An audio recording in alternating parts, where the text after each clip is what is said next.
কেরে বা হ্যাঁ জামাই হ্যাঁ কি করি? টাকা পয়সা নাই, অবস্থা তো খুব ভয়ঙ্কর। টাকা বাপু, মনে করো যে যারা এ যাবৎ পর্যন্ত যারা টাকার পিছনে ছুটছে তারা কখনো টাকা ধরতে পারে নাই।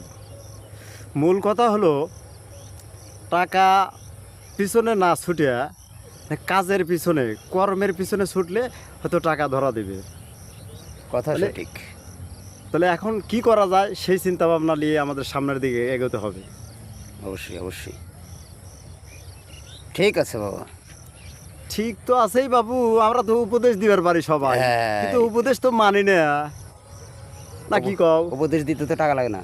হ্যাঁ, না উপদেশ দিতে টাকা লাগে না, খালি উপদেশ মনে করেন যে আপনি যদি মনে করেন যে 2000 টাকা চান একজনের কাছ থেকে, ঠিক আছে, তাহলে আপনাকে মানে 10 জনের কাছে যাবেন, 10 জন আপনাকে না করে দিবে। কিন্তু যদি আপনি একজনের কাছে উপদেশ চান, আপনি 10 জন মনে করেন যে উপদেশ দিবি। এই হ্যাঁ, এই স্বার্থ পর দুনিয়ায় স্বার্থহীন মানুষ পাওয়া বড়ই দুষ্কর ব্যাপার। ঠিক বলছো বাবা। তাহলে এখন এখন কি করা মানে উচিত, সেটাই আমাদের করা দরকার। তাহলে এখন বলেন কি করবেন? কি করবো বাবা, একটা কাজে জয়েন করা লাগবে। কাজ ছাড়া তো আর ভালো লাগে না। টাকা ছাড়া পুরুষ মানুষের কোনো দাম নেই। অবশ্যই, কারণ টাকা মনে করেন এমন একটা জিনিস, আপনার দেখেন যারা অযোগ্য লোক যদি টাকা হয়ে যায় তাদের, দেখা যায় তাদের যোগ্য স্থানে বসানো হয়। যেমন হয়তো যে কোনো অনুষ্ঠানে তাকে দাওয়াত করা হয়, এমনকি কোনো পার্টিগত অনুষ্ঠানেও তাকে দাওয়াত করা হয়।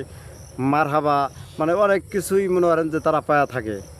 আর যোগ্য লোকরা মনে করেন যে স্থানটা পায় না। আর সমাজটা একদম এরকম ভাবি একসময় নষ্ট হয়ে যাচ্ছে যে যে সমাজে জ্ঞানীরা মানে চুপ করে থাকে। আমি মনে করি যে সমাজ নষ্ট হয় জ্ঞানীদের কারণেই, মূর্খদের কারণে নয়।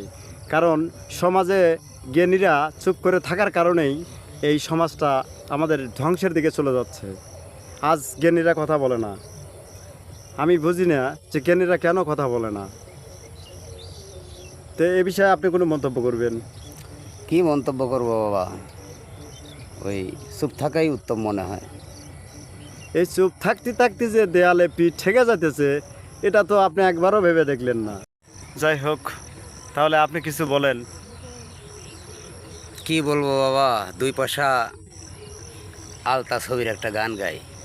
কান দেখা যায়। এই দুনিয়া এখন তো আর সেই দুনিয়া নাই।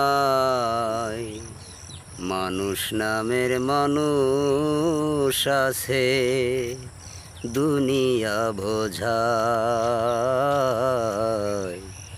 সে মানুষের ভিড়ে আমার সেই মানুষ না।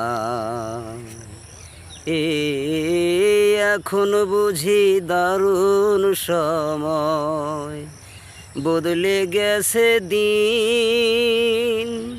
কেউ আমারে চায় না দিতে একটু সময় ঋণ। আমার দুঃখের কথা কইতে গেলে এই দুনিয়ার সবাই বলে শোনার সময় নাই। মানুষ নামের মানুষ আছে, দুনিয়া বোঝায়।